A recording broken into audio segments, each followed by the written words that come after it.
Assalamualaikum warahmatullahi wabarakatuh. Kembali lagi berjumpa dalam video pembelajaran. Kali ini Bu akan menjelaskan materi senyawa hidrokarbon. Senyawa hidrokarbon.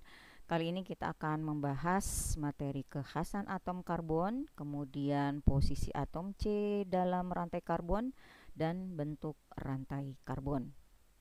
Oke, yang pertama, senyawa hidrokarbon. Apa itu senyawa hidrokarbon? Ya, di sini clue-nya ada nih, hidrokarbon. Berarti suatu senyawa yang terdiri dari atom karbon dan atom hidrogen, ya. Nah, lambang karbon apa dan lambang hidrogen apa, ya? Lambang karbon adalah C, ya, sedangkan hidrogen, ya, dilambangkan dengan huruf H, ya. Nah, jika lambang atom terdiri dari satu huruf, maka penulisannya menggunakan huruf besar. Oke, selanjutnya kita ke materi kekhasan atom karbon. Ya, kekhasan atom karbon. Nah, sebelumnya kita harus mengetahui apa lambang daripada atom karbon, ya. Nah, karbon dilambangkan dengan huruf C, di mana karbon mempunyai nomor atom adalah 6, ya. Masih ingat materi kelas 10 bahwa jika nomor atom 6 berarti mempunyai jumlah elektron sebanyak 6. Nah, bagaimana penulisan konfigurasi elektronnya, ya? Penulisan konfigurasi elektronnya, ya. Ingat kembali bahwa di kulit pertama maksimum terisi 2 elektron, ya. Berarti kalau dia mempunyai elektron 6, berarti kalau sudah terisi 2 berarti sisanya 4. Nah, 4 elektron itu berada di kulit kedua. Nah, ini adalah elektron karbon di kulit terakhir. Nah, inilah yang disebut dengan elektron valensi, ya. Ini yang disebut dengan elektron valensi. Nah, karena mempunyai 4 elektron valensi, maka karbon dapat dituliskan rumus Lewisnya, ya, dengan menuliskan jumlah elektron valensinya boleh menggunakan simbol titik, dot, ataupun silang. Nah, ini kita gunakan lambang dot, ya. Di sini berarti menggambarkan karbon mempunyai 4 elektron valensi. Nah, struktur Lewisnya bisa dituliskan dengan seperti ini. Jadi satu garis ini melambangkan satu atom karbon C yang sudah siap untuk berikatan. Ya, kita ketahui karbon mempunyai elektron valensi 4. Di materi ikatan kimia di kelas 10 kita ketahui bahwa kestabilan suatu ikatan itu orientasinya 2, oktet dan duplet. Nah, karena karbon mempunyai elektron valensi 4, maka orientasi kestabilannya adalah kestabilan oktet. Jadi harus berjumlah 8. Nah, karena karbon mempunyai elektron valensi 4, maka antar atom karbon ini dapat berikatan, ya. Dapat berikatan membentuk rantai karbon yang sangat panjang sampai tak terhingga, boleh atas ke bawah, kiri kanan, ya. Maka akan bentuk rantai karbon yang sangat panjang, ya. Jadi karena atom C mempunyai elektron valensi 4, maka dapat mengikat atom C yang lain sehingga membentuk rantai karbon yang panjang sampai tak terhingga. Nah, kemudian kita lihat lagi atom hidrogen. Nah, hidrogen lambangnya adalah H, ya. Kita katakan mempunyai nomor atom 1. Berarti konfigurasi elektronnya, ya, karena mempunyai nomor atom 1 berarti jumlah elektronnya 1. Berarti konfigurasinya hanya terisi 1 elektron di kulit ke-1. Ya, tidak lain ini adalah elektron valensi daripada hidrogen. Nah, bagaimana penulisan rumus Lewisnya? Ya, karena hanya mempunyai 1 elektron valensi, maka penulisannya ya seperti itu, boleh dilambangkan dengan dot ataupun silang. Kemudian struktur Lewisnya bisa dituliskan seperti ini, artinya hidrogen sudah siap untuk berikatan. Nah, kita ketahui hidrogen mempunyai elektron valensi 1, berarti orientasi kestabilannya adalah mendekati duplet, yaitu 2. Ya, seperti itu. Kemudian kita lanjutkan, bagaimana jika atom H dan C itu bergabung membentuk senyawa karbon? C 4.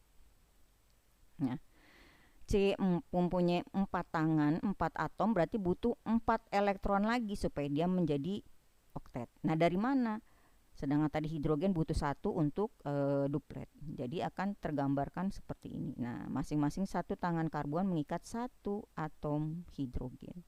Ya, sehingga hidrogen menjadi duplet, ya, duplet semuanya stabil, dan karbon karena tadi punya 4 dapat tambahan 4 elektron dari 4 atom H, maka menjadi stabil oktet. Seperti itu. Posisi atom C dalam rantai karbon.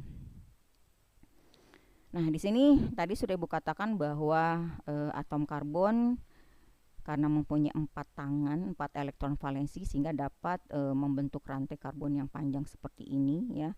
Maka atom C dalam rantai karbon ini mempunyai posisi masing-masing. Nah, di sini Ibu simbolkan dengan angka 1, 2, 3, dan 4. Nah, ini maksudnya apa, ya?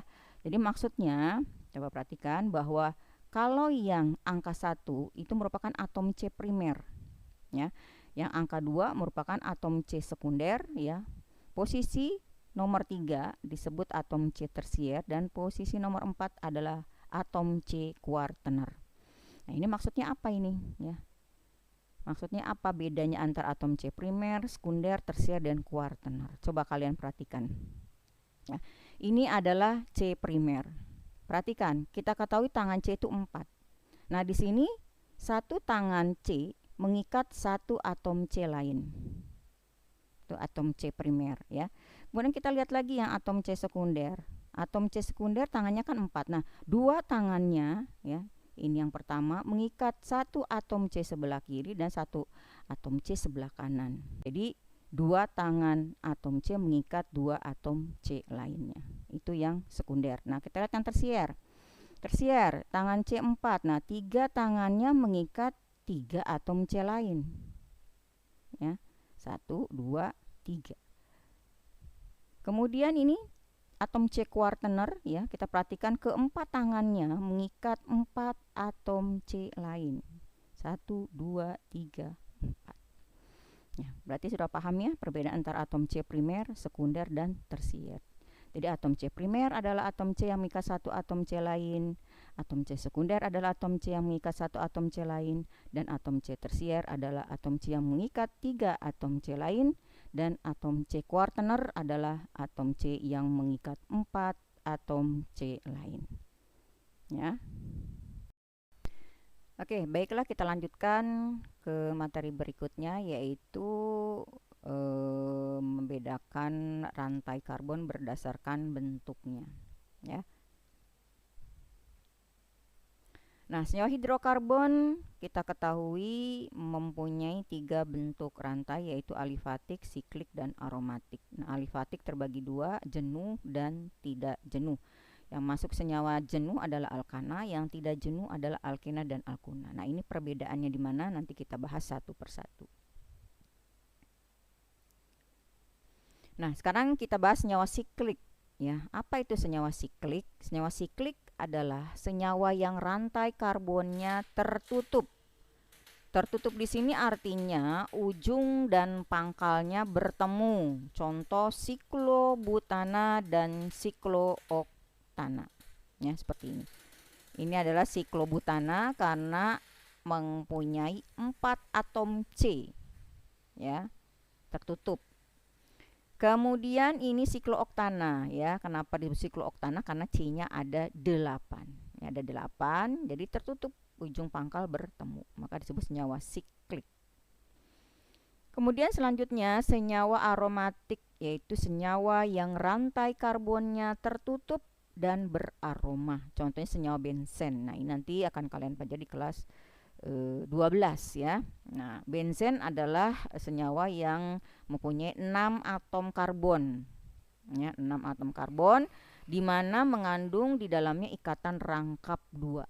Nah, ikatan rangkap 2-nya ini, ya, tidak selalu posisinya di sini, tapi terus berpindah-pindah, jadi berputar, sehingga lambang daripada ikatan rangkapnya dapat diwakili dengan lingkaran seperti ini. Maksudnya apa? Maksudnya ikatan rangkapnya terus berpindah tempat. Jadi seakan-akan berputar. Kita lanjutkan, selanjutnya adalah senyawa alifatik. Ya, senyawa alifatik adalah senyawa yang rantai karbonnya terbuka. Ya, terbagi menjadi senyawa alkana, alkena, dan alkuna. Ya. Nah, ini contohnya. Nah, senyawa alkana rantai karbonnya semuanya mempunyai ikatan tunggal. Disebut senyawanya jenuh tadi ya, termasuk ke dalam rantai karbon jenuh karena rantai karbonnya tunggal. Sementara alkena dan alkuna masuk ke dalam rantai karbon tidak jenuh. Kenapa? Karena di dalam rantai karbonnya mempunyai atau mengandung ikatan rangkap 2 ya, atau ikatan rangkap 3. Seperti itu. Nah, demikianlah pembagian rantai karbon berdasarkan bentuk ya maupun jumlah ikatan di dalam rantai karbon. Mudah-mudahan kalian memahami untuk materi kali ini. Bu akhiri, assalamualaikum warahmatullahi wabarakatuh.